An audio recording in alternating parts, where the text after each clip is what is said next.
Price lord brothers and sisters. இன்னைக்கு ஒரு video என்ன பார்க்க போகிறோம் அப்படின்னா, பிரச்சனைகள், பாடுகள், நம்ம வாழ்க்கையில் வந்து வீழ்ச்சிகள், இதெல்லாம் தான் இன்னைக்கு நம்மளை இந்த அளவுக்கு ஆவிக்குரியவர்களாக மாற்றியிருக்கிறது என்பதற்கான அடையாளங்களை பற்றி இந்த வீடியோ நம்ம விரிவாக பார்க்கலாம்.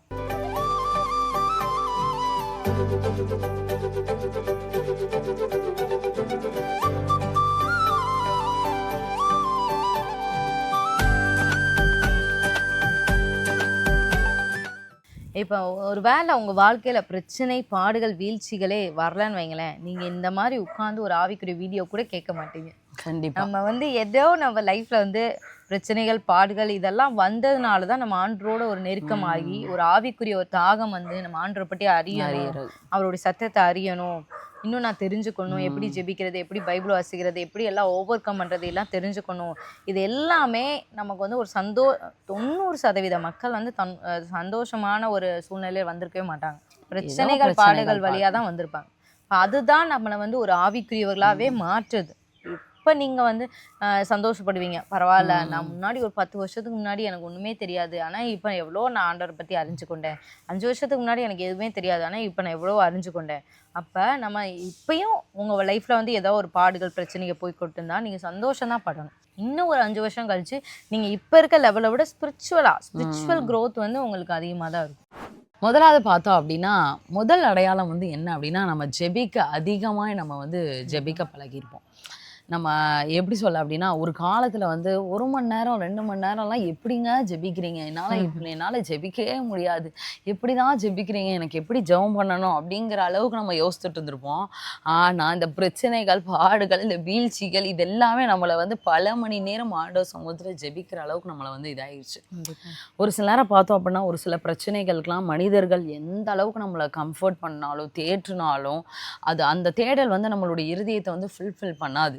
நம்மளால் வந்து யார் என்ன நமக்காக இது பண்ணாலும் நம்ம இதாக மாட்டோம். அந்நேரம் நமக்கு வந்து ஆண்டவருடைய சமூகத்தில் போய் அவருடைய பிரசன்னத்தை உணரணும், அவர் தான் எனக்கு கம்ஃபர்ட் பண்ணணும்னு நம்ம நினைப்போம். பார்த்தீங்களா, இது எல்லாமே அந்த டைமிங் வந்து நமக்கு இன்க்ரீஸ் பண்ணி தான் கொடுத்துருக்கு. நம்ம ப்ரேயர் டைமிங்கை இன்னும் அதிகமாக ஜெபிக்கணும் அப்படின்னு நம்ம இதுக்கு நம்ம உதாரணத்துக்கு நம்ம பார்த்தோம் அப்படின்னா, அன்னாள் 1 சாமுவேல் 1ஆம் அதிகாரம் 12ஆம் வசனம். ஆக்சுவலி அவங்களாம் வந்து ஒருவேளை மனிதர்கள் வந்து கூட நமக்கு வந்து கம்ஃபர்ட் பண்ணலாம், ஆனால் வந்து அவங்க நமக்கு வந்து சொல்யூஷன் சொல்ல முடியும். ஓகே, நம்ம இப்போ குடும்ப நபர்கிட்ட ஒரு பிரச்சனைக்கு போகிறோம், ஓகே நான் உனக்காக ஜெபிக்கிறேன்ப்பா இப்படின்னு சொல்லி நம்மள கொஞ்சம் வேணாம், ஒரு 5% 10% வேணாம், ஆனால் சொல்யூஷன் கொடுக்க முடியாது. ஆனால் நம்மளுடைய தேவன்கிட்ட போகும்போது மட்டும்தான் சொல்யூஷன் நமக்கு கிடைக்கும். நம்ம ஒரு சில நேரம் வந்து நம்ம இந்த மாதிரி பாடுகள், பிரச்சனைகள், நம்ம இந்த அளவுக்கு நம்ம வளர்ந்தது ஜெபத்தில் நம்ம அதிகமாக இருக்கும், நமக்கு வந்து வேர்ல்ட்லி இதெல்லாம் வந்து நமக்கு ரொம்ப பெருசாக தெரியாது. நம்ம ஆண்டவர்கிட்ட போய் கேட்போம் அப்படிங்கிற அந்த தாகம் வந்து ஜெபத்தில் நமக்கு இன்னும் அதிகமாக இருக்கும். நம்ம அந்த 1 சாமுவேல் 1ஆம் அதிகாரம் 12ஆம் வசனத்தில் நம்ம பார்த்தோம் அப்படின்னா,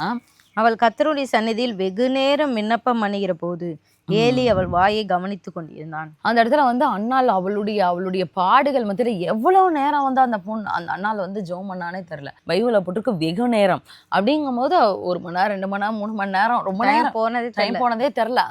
அந்த அண்ணாள் வந்து மண்ணா கசந்து பயங்கரமா அதை வந்து ஏலி பார்த்துட்டே இருந்திருக்காரு.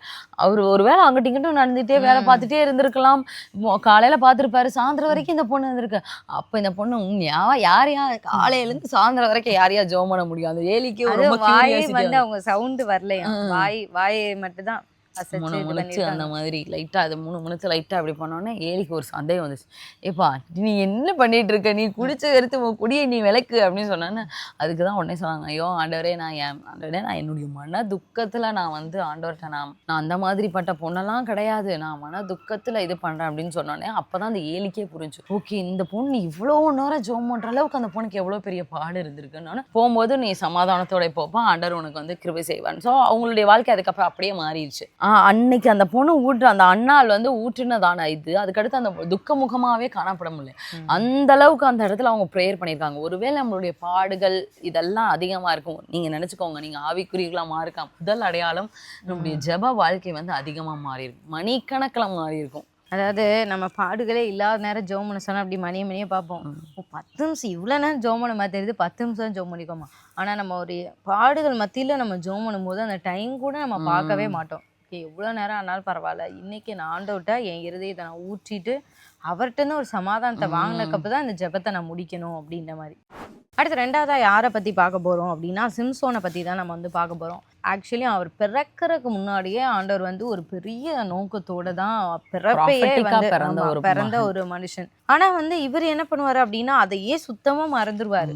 நம்ம அந்த அவர் நினைச்சிருந்தா அந்த பெலிஸ்தரை என்னைக்கோ அழிச்சிருக்கலாம். அந்த நரிய வச்சு வாழை வச்சு அனுப்புன மாதிரி நிறைய டெக்னிக்ஸ் யூஸ் பண்ணி, ஏன்னா அவருக்கு அவ்வளோ பலன், ஒரே ஒரு கழுதை தாடை எலும்ப வச்சே 1000 பேரை கொண்டு குமிச்சார். ஸோ இஸ்ரவேல்ல ஒரு படை மாதிரி கிரியேட் பண்ணி, எப்படி கிதியோனுக்குலாம் அந்த அளவுக்கு ஒரு தைரியம் கிடையாது. ஆனா சிம்சோனுக்கு வந்து ரொம்ப தைரியம். இஸ்ரவேல்ல வந்து ஒரு ட்ரைனிங் மாதிரி கொடுத்து ஏதோ ஒன்று பண்ணி அந்த பெலிஸ்தரை கூட்டோட அழிச்சிருக்கலாம். எப்பவோ அழிச்சிருக்கலாம். ஆனா இந்த இச்சையின் பாவத்துக்கு வந்து அந்த அந்த விஷன் ஆண்டவர் நம்ம மேல வச்சிருக்க அந்த விஷனே மறந்துருச்சு. இப்ப எப்ப அவருக்கு ஞாபகம் வருதுன்னா ஒரு வீழ்ச்சி அவர் வாழ்க்கையில வருது. அவருடைய கண்களே வந்து கொடுக்குறாரு, கண்களே இழந்துறாரு. அந்த வீழ்ச்சியில தான் அவருடைய வந்து ஆவிக்குரிய இதே வருது, வளர்ச்சியே வருது. எப்பன்னா அவருடைய அந்த வாழ்க்கையுடைய முடிவுல தான் அவருடைய ஆவிக்குரிய வளர்ச்சி வருது. அதுவுமே அப்பதான் அந்த தேவனுடைய திட்டம் முழுமையா நிறைவேறுதுன்னு சொல்லலாம் அவருடைய வாழ்க்கையில அந்த கடைசி கட்டத்துல. இப்ப நம்ம ஒரு வசனம் வாசிக்கலாம். நீதிமொழியில் 31:4 வசனம் வாசிக்கலாம். ராஜாவாகிய லேமுவேலுக்கு அடுத்த வசனங்கள். அவன் தாய் அவனுக்கு போதித்த உபதேசமாவது, என் மகனே, என் கற்பத்தின் குமாரனே, என் பொருத்தனைகளின் புத்திரனே, ஸ்திரீகளுக்கு உன் பலனையும் ராஜாக்களை கெடுக்கும் காரியங்களுக்கு உன் வழிகளையும் கொடாதே. திராட்சரசம் குடிப்பது ராஜாக்களுக்கு தகுதியல்ல, லேமுவேலே அது ராஜாக்களுக்கு தகுதியல்ல, மதுபானம் பிரபுக்களுக்கு தகுதியல்ல. இந்த இடத்துல ஒரு தாய் வந்து தன்னுடைய மகனுக்கு வந்து சொல்றாங்க, ராஜாவா இருக்கிற தன்னுடைய மகனுக்கு என்ன சொல்றாங்கன்னா, உன்னுடைய ஸ்ட்ரென்த்தை வந்து எந்த காலத்திலும் ஸ்திரீகளுக்கு கொடுக்குறாங்க. நீ கொடுத்துட்ட அப்படின்னா உன்னால வந்து எஃபெக்டிவா ஒரு கிங்கா வந்து இருக்கவே முடியாது. அதுக்கப்புறம் என்ன சொல்றாங்கன்னா, திராட்சை ரசம் நீ மதுபானம் குடிக்காது, மதுபானம் குடிச்ச அப்படின்னா உன்னால கரெக்டா திங்க் பண்ண முடியாது. இப்ப சிம்சோன் வந்து இந்த தவறு தான் வந்து பண்ணாரு. அவருடைய ஸ்ட்ரென்த், அவருடைய பேலன்ஸ் ஃபுல்லா அந்த தெளிலாளுக்கே வந்து போயிடுச்சு. அவரால் கரெக்ட் மைண்ட்ல திங்க் பண்ணவே முடியல.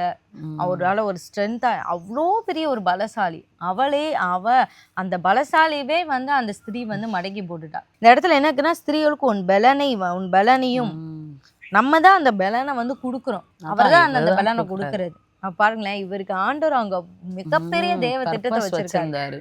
ஆனா அதை போய் ஒரு ஸ்திரீட்ட போய் கொடுத்ததுனால மொத்தமா எல்லாம் போயிடுச்சு. இப்ப கடைசியில எப்ப வந்து அவர் நினைவு கூறாருன்னா, நியாயாதிபதிகள் 16ஆம் அதிகாரம் 28 30 வசனம் வரைக்கும் பார்த்தோம் அப்படின்னா, கடைசியா கண்ணெல்லாம் எடுத்து முடிச்சதுக்கு அப்புறம் இவரால தாங்க முடியல.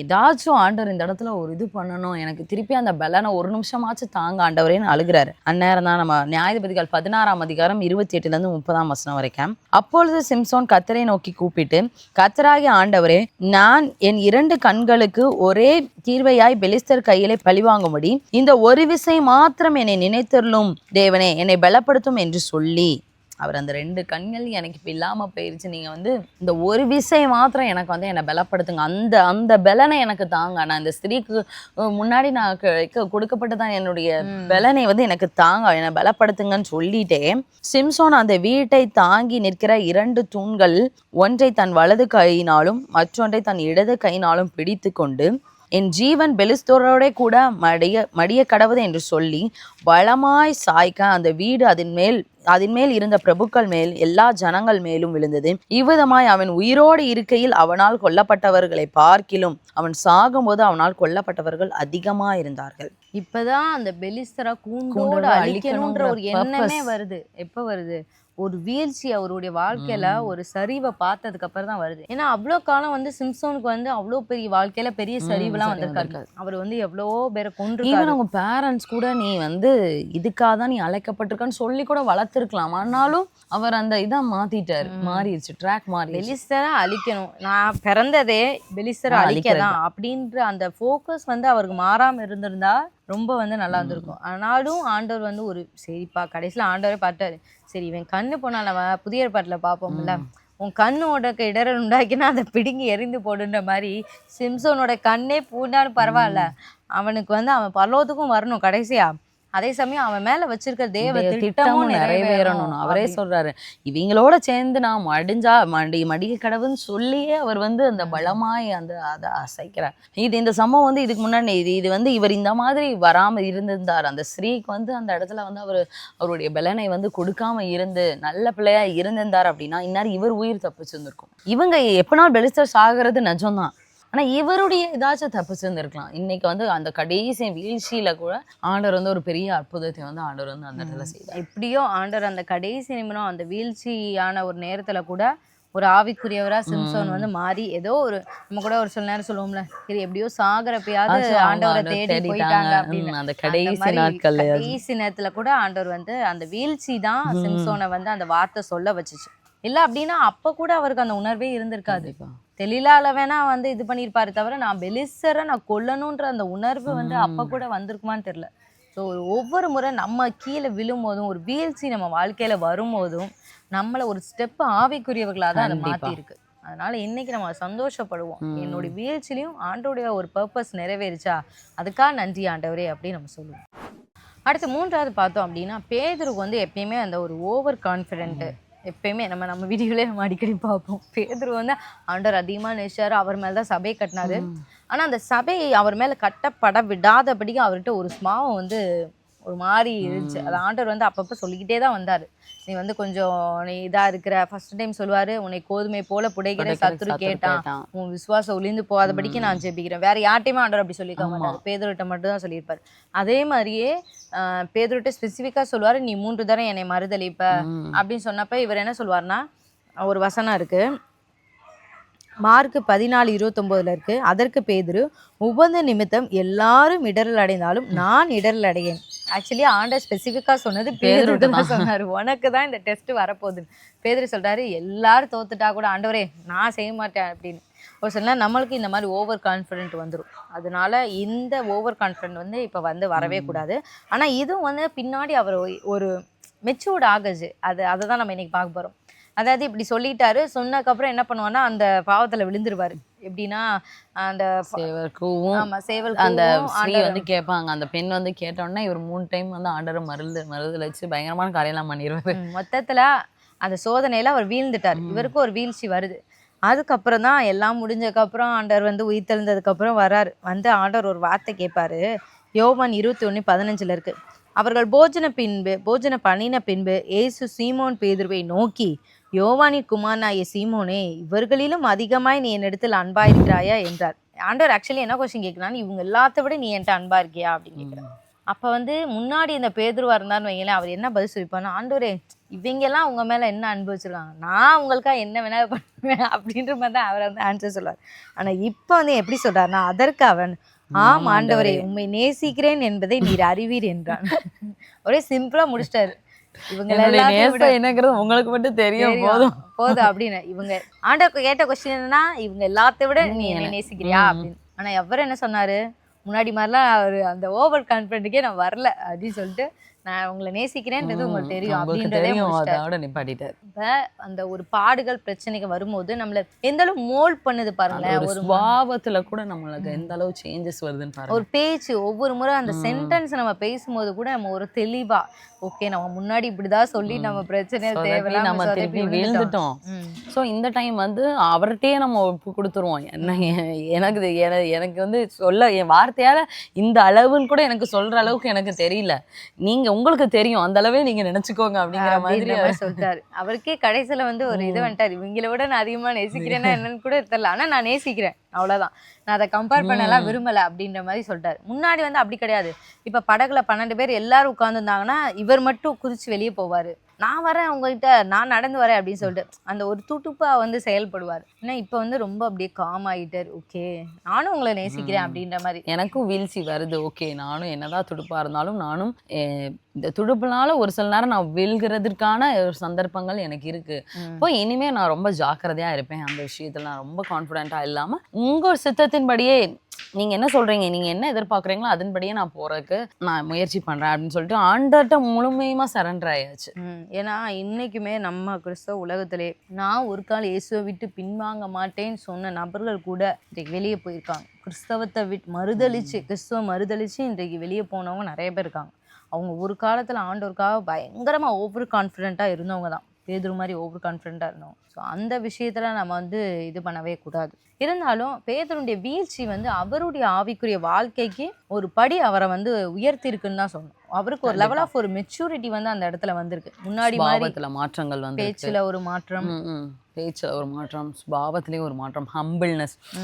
இவ்வளோ நாள் வந்து என்னதான் இருந்தாலும் அது அந்த சீஷன்ங்கிற அந்த ஒரு எப்படி சொல்ல, ஆண்டவர் வந்து உண்மையாமே அவர் தான் வந்து ஒரு அவர் தலைவர் தான் அதுக்கப்புறம் உயர்த்தினாரு. இருந்தாலும் ஆண்டவர் பாக்குற இந்த ஒரு குணம் இல்லைன்னா பேதுரு வந்து 100 மார்க்ஸ் வாங்கிடலாம் அப்படின்ற மாதிரி ஆண்டவர் வெயிட் பண்ணிட்டே இருந்திருக்காரு ரொம்ப நாளா. ஆமா. அதனால் வரைக்கும் இருந்த ஆண்டவருக்கும் தைரியம் தான் பிடிக்கும்.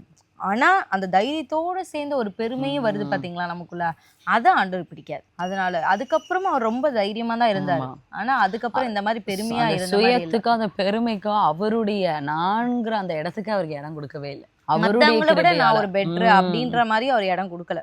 ஈவன் அப்போஸ்தலர் பவுல் நிறைய காரியங்கள் பேசினது கூட இவர் வந்து அப்ரிஷியேட் பண்றாரு.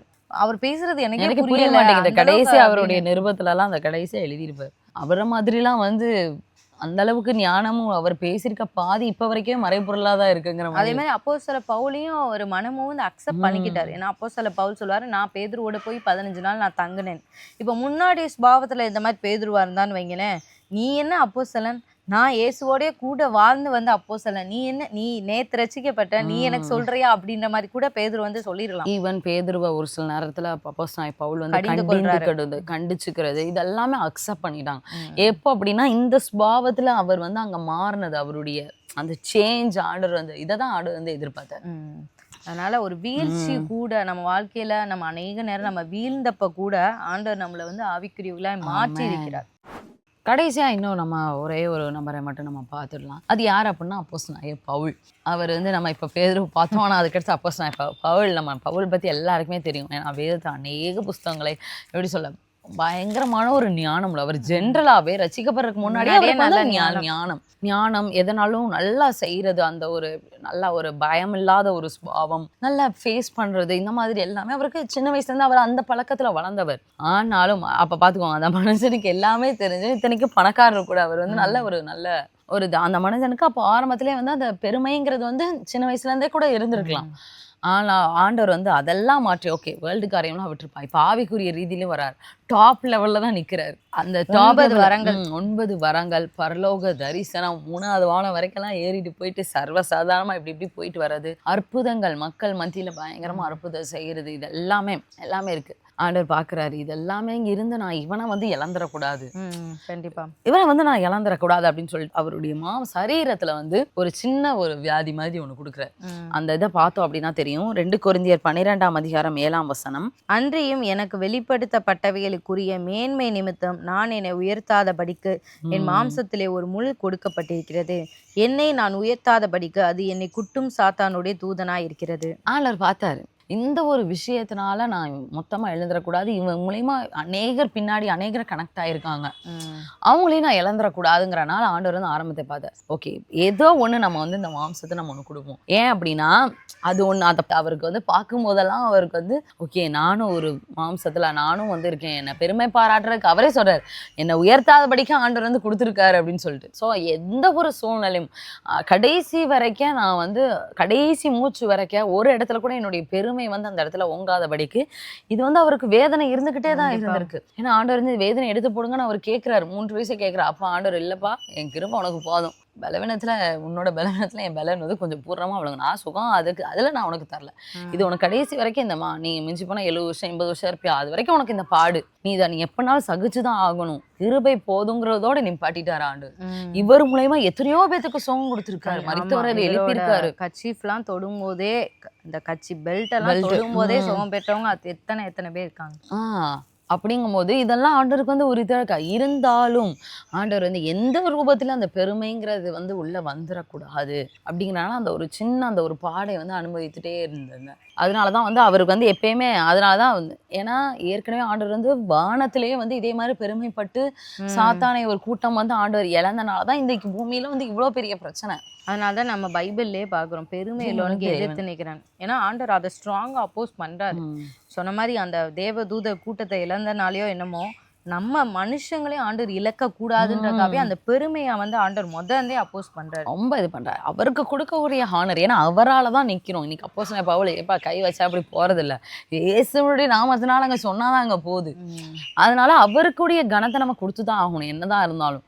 ஏன்னா மனிதர்கள் வேணா நம்மளை பார்த்து ஏய் நீ பெரிய ஆளு, ஏய் நீ பெரியப்பா, ஏய் வாப்பா வாப்பா அப்படி சொல்லி இது பண்ணலாம்.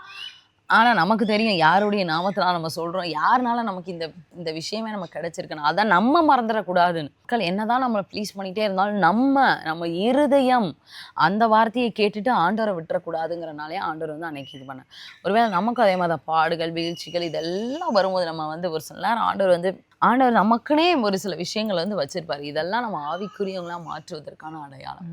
இன்னைக்கு நம்ம லைஃப்பை அனலைஸ் பண்ணி பார்த்தீங்கன்னா தெரியும். ஒவ்வொரு முறை இந்த மாதிரி ஏதோ ஒரு பாடுகள், வியாதிகள், பிரச்சனைகள், கடன்பார தொல்லைகள், மனுஷங்களா வருகிற நிந்தனைகள், வீழ்ச்சிகள், நமக்கு ஆண்டவர் வச்சிருக்க டெஸ்ட்லலாம் வீழ்ந்து போனது, இது எல்லாம் தான் இன்னைக்கு நம்மளை அப்படியே ஒரு மோல்ட் பண்ணி நம்மளை வந்து ஒரு ஆவிக்குரியவர்களாக மாற்றிடுது. கண்டிப்பா.